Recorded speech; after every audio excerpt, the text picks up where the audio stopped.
Malam ini kebetulan kita akan membahas tentang pemaafan. Ini saya agak susah ya nyari bahasa Indonesianya. Ada yang bilang permaafan, ada yang kemaafan, ada yang pemaafan. Yo, sing bener sing di saya juga nggak tahu. Pokoknya itulah ya, bahasa Inggris lebih bisa memahamkan mungkin ya. Forgiveness. Baru saja selesai memaafkan. Cuma menurut saya ada yang keliru cara kita menyikapi halal bihalal itu. Sejauh yang saya tahu banyak orang itu begitu selesai halal bihalal, mentalnya adalah mental bebas. Sudah habis dosanya, maka sekarang dosa kecil-kecil dikit-dikit tidak masalah, wong saldonya kosong.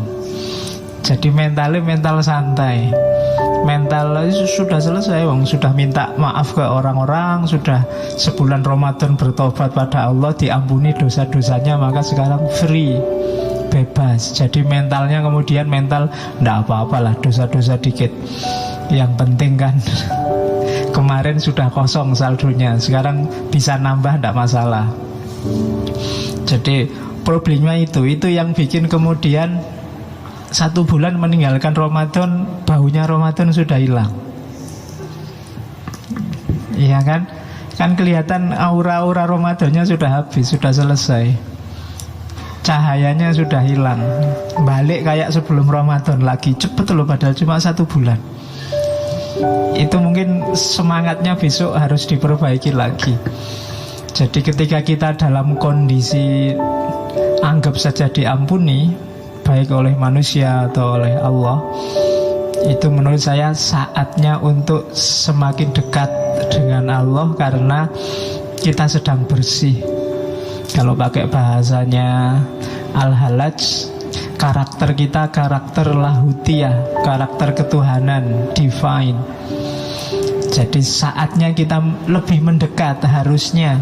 Karena kalau komputer itu hardware-nya siap, sudah kompatibel untuk dekat sama Allah. Tapi karena mentalnya keliru, kita malah menjauh. Karena kita merasa sudah bersih, maka ada kotoran dikit-dikit tidak masalah. Mental kita begitu. Oke, maka malam ini kita lihat forgiveness. Cuma pemaafan malam hari ini bukan maaf kepada Allah ya, kita pemaafan antar manusia. Karena hari ini menurut saya tema ini penting. Banyak di antara kita hari ini susah sekali memaafkan.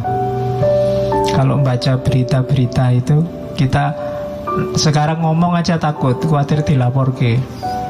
Nulis aja takut, guyon takut, karena kalau keliru nanti urusannya polisi. Jadi sekarang kita serba takut, serba curiga. Kita juga melihat orang lain dengan kacamata curiga, orang lain melihat kita dengan kacamata curiga. Dimensi forgiveness-nya hilang. Kita tidak bisa memaklumi orang lain juga tidak bisa memaklumi kita. Akhirnya yang terjadi semacam hari ini. Di WA, grup-grup, Facebook, itu kan isinya semua saling mencurigai kelompok yang lain.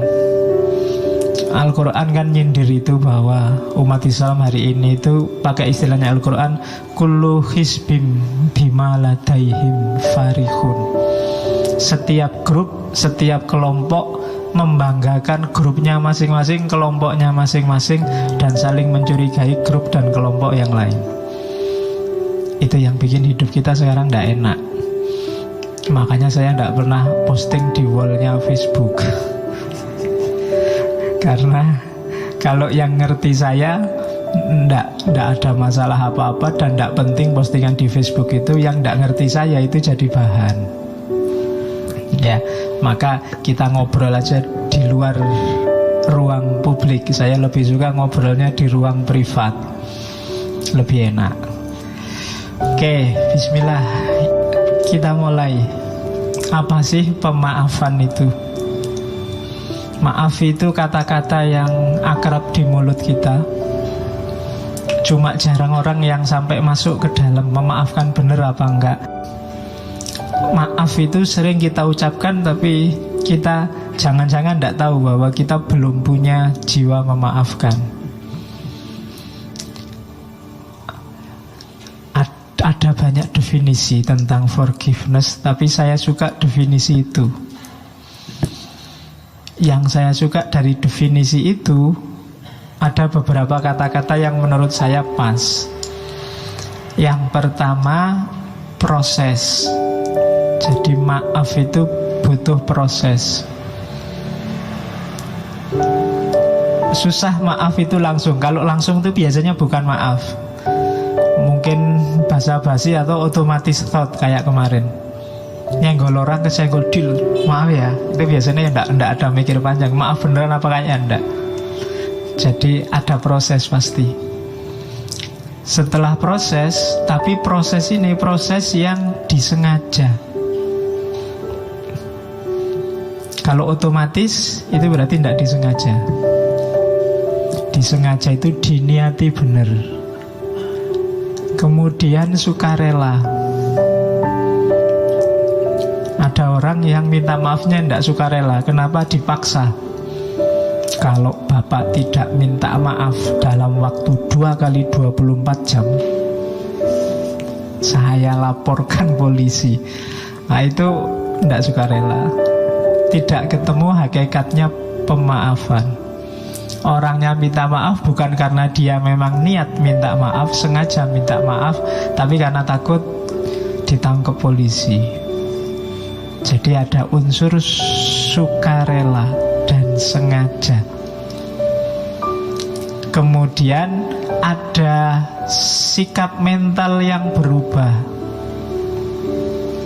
Dari awalnya tidak suka, tidak berkenan, jadi memaklumi.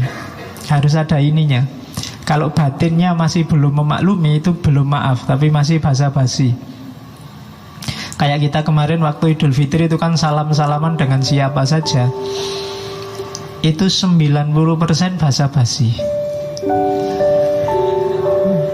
Coba kamu cermati, kan basa-basi. Ketemu temannya, minal aidin ya, mesti gitu. Maaf lahir batin ya, tapi nah itu basa-basi. Prosesnya tidak ada. Jadi perubahan perilakunya tidak ada. Dan yang terakhir, emosi negatifnya disingkirkan. Dendam, ingin membalas, tadi disenggol, nyenggol balik baru saya maafkan, itu berarti nggak memaafkan. Jadi dalam maaf itu ada kesengajaan, kesukarelaan, ada perubahan tanggapan dari suka jadi tidak suka jadi suka, dari marah jadi memaklumi, dan yang terakhir tidak ada lagi emosi negatif. Kalau ini ada berarti kita sudah memaafkan orang itu. Tapi kalau masih ada emosi negatif, masih ada marah, sebenarnya saya masih marah ini, tapi ya sudahlah saya maafkan. Nah ini marahnya masih ada, sebenarnya belum kita memaafkan dia. Ketika memaafkan, emosi negatifnya harus sudah hilang.